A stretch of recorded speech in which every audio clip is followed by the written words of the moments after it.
Nah, untuk memberikan ilustrasi yang lain ada kurang lebih seperti ini gambarannya. Jadi kita punya titik tengah ini adalah titik pengamatan.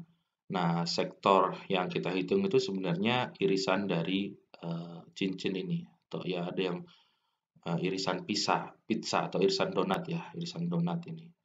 Nah, kurang lebih formulasi yang bentuknya seperti ini itu dihitungnya dengan persamaan ini. Nah,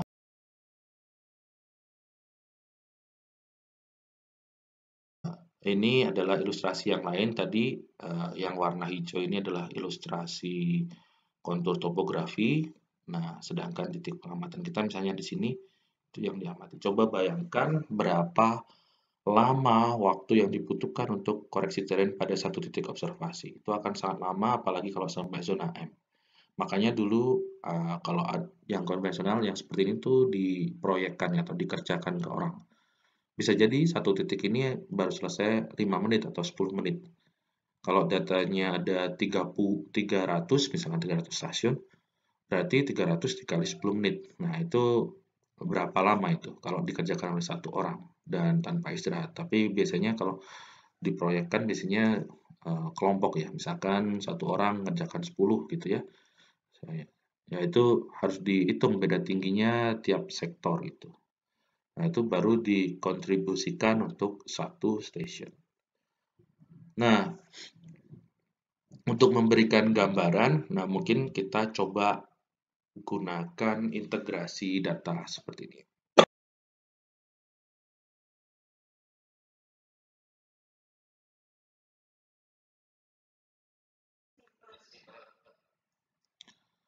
Oke, ini kenapa ini? Saya share lagi.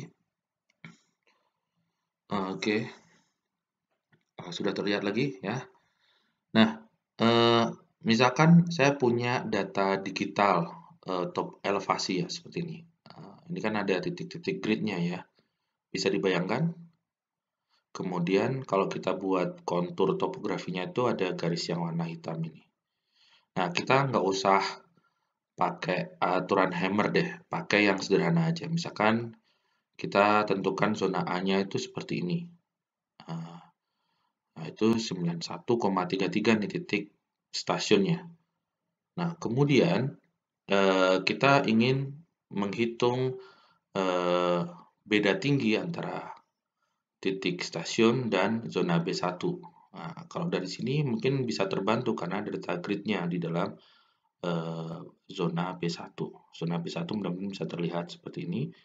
Zona B2-nya yang ini, zona B3-nya yang ini, zona B4 seperti ini. Jadi kalau kita ingin mendapatkan beda tinggi, maka kita bisa jumlahkan di sini. Tentu saja kalau mau lebih presisi ya, average-nya ini bisa dihitung berdasarkan luas area ya. Tapi kalau ingin hitung cepat saja ya berarti misalkan satu titik ini mewakili kontribusi proporsional saja, misalkan kontribusi yang sama begitu ya. Nah, itu kemudian dirata-ratakan, misalkan dapat angka 90, ya kan? Di sini misalkan dapat angka 90 rata-ratanya. Kalau dibandingkan dengan titik ini, maka bedanya adalah minus 1,33. Berarti zona B1 ini adalah minus 1,33. Nah, tinggal dimasukkan di persamaan ini. RL dan RD-nya bergantung dari ini. Misalkan ini adalah 2 meter, yang di sini adalah misalkan 16 meter gitu ya. 16,6 misalkan. Kemudian N-nya ini ada 4, berarti sektornya ada 4. RLRD-nya tadi sudah tahu dan baru didapatkan yang B1. Kemudian hitung yang B2, B3, B4. Oke. Jadi itu kurang lebih ilustrasi untuk misalkan kalau kita ingin menggunakan hammer chart gitu ya.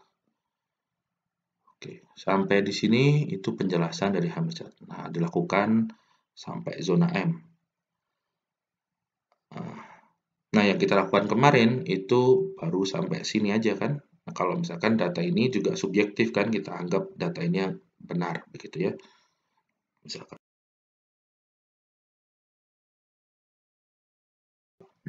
Jadi baru sangat sedikit kalau dibandingkan itu baru sampai zona D saja. Kalau mau sampai zona M, koreksi terenya masih terlalu kecil. sektor areanya. Mungkin tidak ada masalah kalau di area yang relatif datar, contohnya misalkan di area pantai atau daerah lapangan perminyakan begitu ya. Tapi kalau di area geotermal, nah itu mungkin atau di gunung, ada studi di Gunung Himalaya, itu mungkin akan ada problem kalau hanya sampai di sini. Tapi saya juga tidak menyarankan bahwa ketika Anda survei di daerah perminyakan, hanya koreksi 100 meter saja. Itu kemungkinan akan tidak memadai. Nah, biasanya pendapat menyatakan ini belum disebut sebagai CBA karena baru 100 meter. Biasanya kalau yang tidak yakin, biasanya digunakan SBA atau Simple Bogey Anomaly. Jadi koreksi terrainnya masih terlalu sedikit ya, dianggap masih sampai bogey correction saja. Nah, supaya dapat CBA mungkin usahanya perlu lebih. Nah, kalau dari paper-paper yang terbaru itu yang saya baca bisa sampai satu titik itu radiusnya nggak cuma 21 km tapi bisa sampai 200-an kilometer gitu ya. Jadi artinya data grid-nya perlu lebar. Nah, itu juga butuh waktu komputasi yang panjang.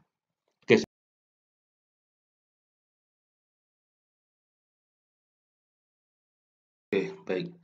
Jadi sebenarnya itu ke Oasis Montage ya. Nah, saya ada bahasan juga sih ini tentang software yang digunakan oleh beberapa peneliti ya biasanya Oasis Montage. Saya sendiri belum pernah menggunakan dan cenderung tidak menggunakan. Pertama karena saya tidak tahu algoritma yang ada di dalamnya dan saya hanya bisa menduga dari manual dan ya outputnya ya kita hanya bisa terima dari yang dikeluarkan. Kalau ada problem, misalkan contohnya tadi ya, ada angkanya yang keluar eh, bukan number misalkan atau minus satu atau apa gitu ya. Nah, dari situ ada keterbatasannya. Siapa tahu ada problem di bagian lisensi, ada problem di bagian eh, perhitungan algoritmanya dan seterusnya. Nah, di sini kita hanya mempelajari eh, apa komputasinya ya. Nah, paling mengapa angkanya minus satu dan seterusnya itu atau apa tadi tulisannya? Minus satu pagar IND ya. Ah, saya nggak tahu maksudnya apa. Infinite atau indefinitif atau tidak dapat didefinisikan misalkan seperti itu. Saya nggak tahu. Ya, itu harusnya ada di manualnya. Nah, di manualnya, di keterangannya itu harusnya ada. Nah, beberapa hal bisa kita lihat dari manualnya saja. Saya nggak bisa beri solusi ke Rizky ya yang ini. Ya mungkin harus coba atau lihat tutorial yang lain gitu ya. Tapi intinya saya mencoba mengelaborasi penjelasannya ke slide ini ya. Jadi eh, sebentar ini kok saya nggak bisa lihat ya. Ini mahasiswanya mana nih? Stop share. Oke, saya share lagi ke. Nah, ini sudah ya. Nah, kalau di Oasis Montage dari manual yang saya baca, ini zonanya seperti ini. Jadi berbeda dengan istilah hammer chart. Jadi dia menggunakan ada zona 0, zona 1, dan zona 2. Kemudian titik pengukuran yang ada di tengah itu di sini. Nah, zona 0 itu dihitung dari titik pengukuran yang di tengah terhadap satu sel di sekitarnya. Nah, bentuknya itu segitiga, maka persamaannya akan digunakan slope triangle. Ini ada persamaan matematis. Kemudian dari tengah ini dilihat ada 8 sel dari titik pengukuran. Nah, itu akan dihitung dengan persamaan prisma. Ini bentuknya. Dan yang kedua adalah zona 2 dia sebutnya. Nah, dia menggunakan persamaan sectional sectional ring. Nah, di sini ada juga grid warna kuning dan grid warna biru putus-putus. Jadi, kalau data yang kuning ada kemungkinan di sini penjelasannya adalah, atau yang hijau ini green grid ini adalah regional dam, dan yang titik putus-putus ini adalah mesh grid digunakan untuk kalkulasi terrain. Artinya setiap kali mengukur titik di stasiun, dia akan melakukan perhitungan grid ulang di titik yang putus-putus, di mesh grid yang putus-putus. Jadi yang pertama, yang green, yang solid ini itu hanya sebagai data saja, yang lainnya nanti dia akan buat untuk mengatur ini, jarak 1 sel, jarak 8 sel, jarak 16 sel. Tetapi ukuran satu selnya itu berapa meter, itu saya belum tahu di manualnya. Jadi tergantung dari inputnya, harusnya ada aturannya. Artinya jaraknya ini seberapa jauh itu tergantung dari input data DEM, dan kemampuan dia ngitung hanyalah pada sebatas 16 sel. Nah, misalkan kalau spasinya 100, berarti di sini sampai 800 meter, dan di sini adalah 1,6. Nah, kalau kita bandingkan ke Hammer chart, 1,6 itu nggak sampai ke 21 km, jauh sekali. Tapi kalau spasinya 200, 300, 400, nah berarti interpolasinya cukup jauh. Nah, artinya di sini kita hanya bisa memperkirakan bagaimana algoritma itu dihitung untuk satu station. Nah, ada kemungkinan dari formulasi ini, karena di sini melibatkan integral lipat 3, kemudian ada persamaan pembagian. Nah, di sini bisa memberikan nilai-nilai yang tidak terdefinisi tadi. Bisa jadi pembagian dengan 0, pembagian dengan apapun secara komputasi itu muncul. Nah, dari situ kita tidak bisa mengeluarkan angkanya karena algoritmanya terbatas seperti itu. Nah, dari situlah yang saya tidak cenderung tidak menggunakan ini. Tapi kalau ada mahasiswa yang mau menggunakan ini, ya silahkan dipelajari terus sampai bisa gitu ya. Nah, dari sini yang saya coba sampaikan adalah pendekatan untuk desain perhitungan terrain correction. Jadi ada beberapa hal di sini. Nah, saya cenderung menggunakan hanya yang slope triangle dan prisma saja.